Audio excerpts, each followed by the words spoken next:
হয়েছে কি সুন্দর, দেখুন কচি কচি ডগ আছে। আজকে ওই জন্যে রেসিপিটা তৈরি করব। আমি কড়াতে একটু জল দিয়ে নিয়েছি। আমি শাকগুলোকে একটু ভাপিয়ে নেব। ডাঁটাগুলো দিয়ে দিচ্ছি। গরমের দিন তো একটু ভাপিয়ে নিলে ভালো লাগবে।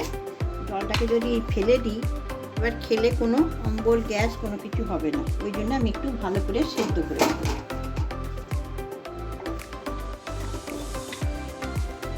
অল্প করে নুন দিয়ে দিলাম।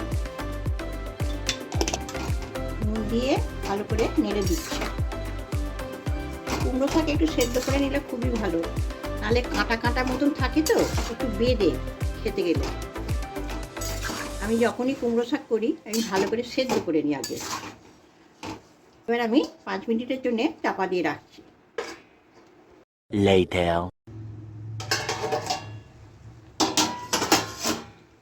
আমার শাকটা ভাপানো হয়ে গেছে। এবার আমি জল ঢেলে জল ঝরিয়ে নেব। আমি একটু সর্ষের তেল নিয়ে নিচ্ছি বড়ি ভাজার জন্যে, একদম অল্প করে।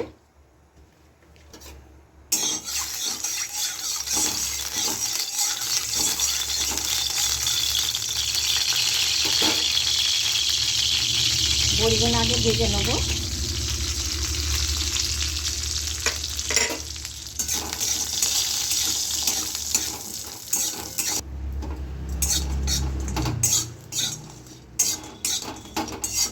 এবার আমাকে তুলে নেব।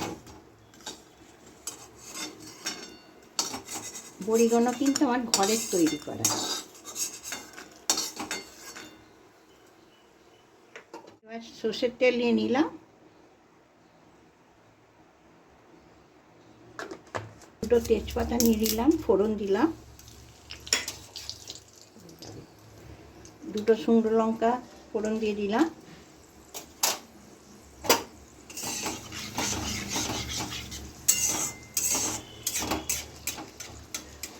আমি আলু ঝিঙে সব একটু একটু করে খোলা রেখে দিয়েছি।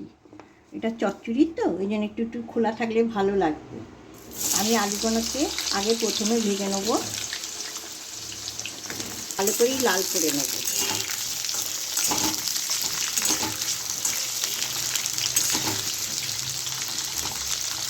এগুলো ভাজা হয়ে গেছে।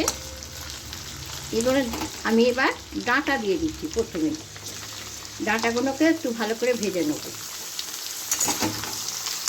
কেন ডাঁটা দিয়ে নালে গন্ধ ছাড়বে। এবার আমি বেগুনগুলো দিয়ে দেবো।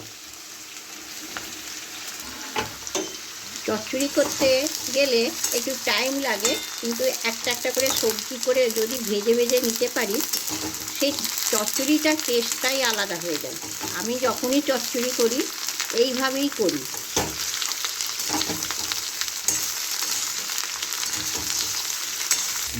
এবার আমি ঝিঙেগুলো দিয়ে দিলাম। যে ঝিঙেটায় জল বেরোবে বলে আমি সবচেয়ে লাস্টে দিলাম, নাহলে আমার বেগুন ডাঁটা আলুগুলোকে ভালো করে ভাজা যাবে না একসাথে যদি নিয়ে নিই।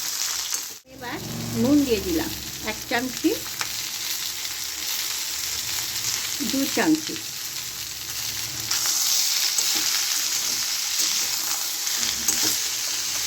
হলুদ গুঁড়ো দিয়ে দিচ্ছি 1 চামচি, 1.5 চামচি। লঙ্কা গুঁড়ো দিয়ে দিলাম 1 চামচি, 1.5 চামচি।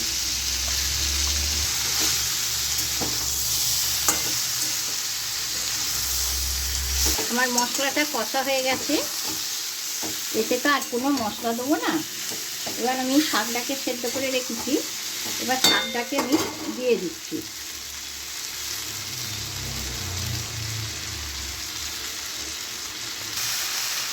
শাকটা সেদ্ধ করে নিয়েছি বলে একটু কমে গেছে।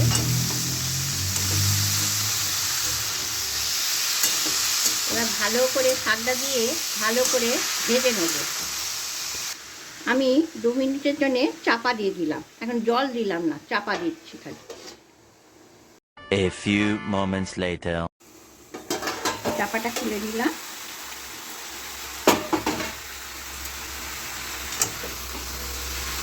দেখুন কিরম জল বেরিয়েছে। ভাপেতে জল বেরিয়ে যায়, এবার আমি সেরকম বুঝে জল দেব, ওই জন্য আমি আগে থেকে জল দিলাম না। এবার আমি সামান্য জল দিয়ে দিতাম।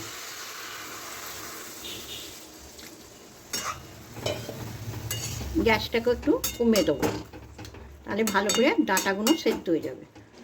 এবার আমি চাপা দিয়ে দিচ্ছি, 10 মিনিটের জন্য চাপা দিলাম। 2000 years later. আমি এবার চাপাটা খুলে নিচ্ছি। 10 মিনিট হয়ে গেছে, দেখুন কিরম জল বেরিয়েছে। আমি একদম কম জল দিয়েছিলাম, সব সেদ্ধ হয়ে গেছে। এবার আমি সর্ষে বাটাটা দিয়ে দিচ্ছি।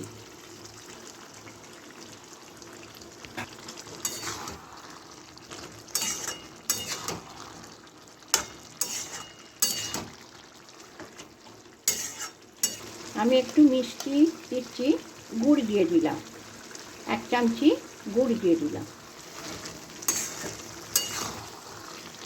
আমি এবার বড়িটা দিয়ে দিচ্ছি। বড়ি ভাজা আমি গুঁড়ো করে নিয়েছি, এটা বিউলির ডালের বড়ি আছে।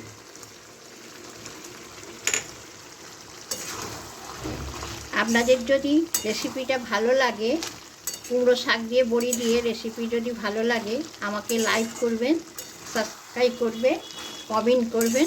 সবাই ভালো থাকবেন, সুস্থ থাকবেন। আমার চচ্চড়িটা কমপ্লিট রেডি।